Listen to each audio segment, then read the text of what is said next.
ఈ నెల 19న హైదరాబాద్లోని ఇందిరా పార్క్ వద్ద జరగనున్న లంబాడీల ఆత్మగౌరవ సభను విజయవంతం చేయాలని లంబాడీ విద్యార్థి సంఘం నాయకులు పిలుపునిచ్చారు.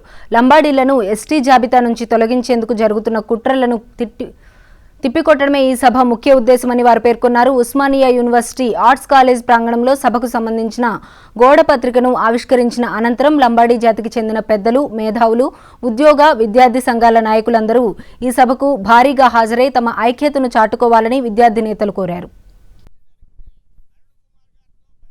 ఈ లంబాడీలు మిమ్మల్ని ముఖ్యమంత్రి సీట్లో కూర్చోబెట్టిర్రు.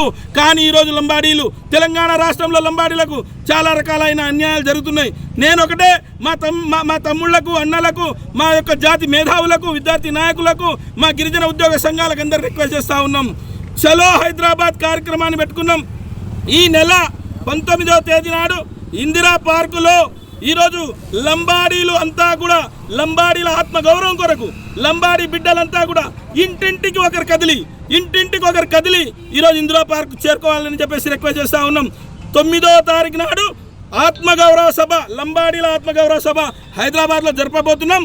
ఈ ఆత్మగౌరవంతో తెలంగాణ రాష్ట్రంలో ఉన్న తెలంగాణ ప్రభుత్వానికి, మాకు ఆదివాసులకు చిచ్చు పెడుతున్నటువంటి కొంతమంది కుహనా మేధావులు, ఈరోజు చాలామంది మేధావులు మాట్లాడుతూ ఉన్నారు లంబాడీలు అసలు ఎస్టీలు కాదంట అని.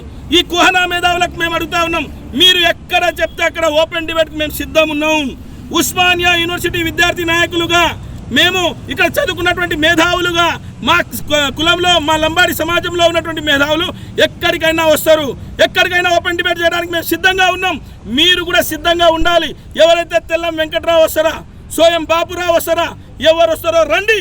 మేము భారత రాజ్యాంగంలో చేరినటువంటి, రాజ్యాంగంలో ఉన్నటువంటి మేము ఏ షెడ్యూల్లో ఎట్లా వచ్చినాం, ఏ రకంగా రాష్ట్రపతి గెజెట్ ఇచ్చిండు, ఏ రకంగా మేము గతము నుండి స్వాతంత్రం పూర్వం నుండి ఈ రోజు వరకు లంబాడీలు ఎస్టీలుగా ఏ రకంగా